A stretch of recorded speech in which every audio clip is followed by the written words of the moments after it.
नमस्कार, जनहित एक्सप्रेसमध्ये आपले सहर्ष स्वागत।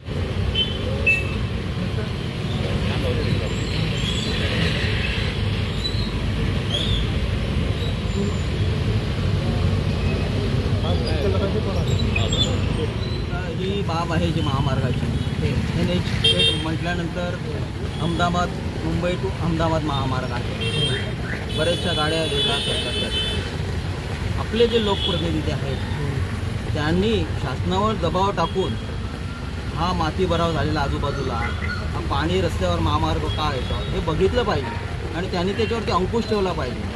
कारण सामान्य जनता जर मांडायला गेली तर त्यांची काही हरकत घेतली जात नाही। म्हणून माझं एवढं म्हणणं आहे की लोकप्रतिनिधी जे आहेत त्यांनी लक्ष घातलं पाहिजे। या प्लांट्समुळे नेमका काय काय त्रास होतोय, म्हणजे धुळीचं साम्राज्य असेल किंवा साम्राज्य झालं आहे, ॲक्सिडेंट होत आहेत तिथे आता कालच म्हटल्याप्रमाणे कॅन्सरचे सुद्धा रुग्ण आढळत आहेत। आपण म्हणतो प्रदूषण हे वसईमध्ये फार मोठ्या प्रमाणात आहे आणि ते हायवे महामार्ग आहे तिथे। याबाबत प्रदूषण मंडळाकडे काही तक्रार केलेली आहे का तुम्ही? तक्रार केली नव्हती, महापालिकेकडे केलेली आपण तक्रार आणि महसूल खात्याकडे केली। आज महापालिका म्हणते की प्रदूषण मंडळाचं काम आहे, महसूल म्हणतं प्रदूषण मंडळाचं काम आहे आणि नंतर प्रलंबित राहतो तो विषय। आणि हे जे RMC प्लांट आहे, डांबरण प्लांट आहेत हे चालूच राहणार आहेत असं वाटतं। म्हणजे ह्याच्यामध्ये यांच्या मागे कोणतरी मोठा आका आहे त्याचा शोधसुद्धा घेतला पाहिजे आणि जेणेकरून दूध का दूध पाणी का पाणी होईल।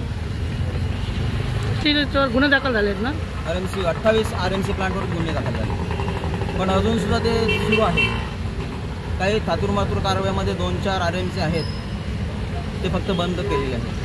सगळे बंद नाही केले? सगळे बंद नाही केले, त्यासाठीच आम्ही उपोषणाला बसलो। तुमची मागणी काय आहे मग आता? मागणी म्हणजे जे 28 RMC जे बंद करायला लावलेत तुम्ही, FIR दर्ज केलेला ते बंद झाले पाहिजेत। लोक मरत आहेत तिथे। माती भराव फार मोठ्या प्रमाणात आहे, अजूनही माती भराव चालू आहे तिथे। हायवे महामार्ग संपूर्ण ठप्प होते, थोडासा पाऊस पडल्यावर ठप्प होते। लोकप्रतिनिधी करतात फक्त AC मध्ये बसून मीटिंग घ्यायचं काम ते करतात आहे। शासकीय अधिकारीसुद्धा त्याच्यामध्ये सामील आहे। नैसर्गिक नाले सगळे बुजवले का? सगळं बुजवून नैसर्गिक नाले सगळे बुजवून डेब्रिज टाकलेले आहेत तिथे। तिवरांची कत्तलसुद्धा झालेली आहे, म्हणजे डेब्रिज टाकून संपूर्ण भराव केलेला आहे। आणि RMC प्लांट कुठून आले? ND झोनमध्ये RMC प्लांट आहे। आज आमचा भूमिपुत्र रेतीचा व्यवसाय बंद झालेला आहे, त्याच्याकडे कोण लक्ष देत नाही। मग ह्यानं उभा का RMC प्लांटला? कांदळवरती अनेक गुन्हे दाखल केले ना आता मध्ये? कांदळवरती गुन्हे दाखल होतात, पण पुढे काय येतं त्याच्यामध्ये? निष्पन्न का होतं? वसुली होते का त्याची? वसुली तर 100% होत नाही त्याच्यामध्ये। कांदळवनमध्ये जी लॉबी आहे संपूर्ण त्याचा कोणतरी आका आहे, त्याचा शोध घेतला पाहिजे। कत्तलीचे गुन्हे दाखल झाले पाहिजेत का काय वाटते? कारण की कांदळवन 100%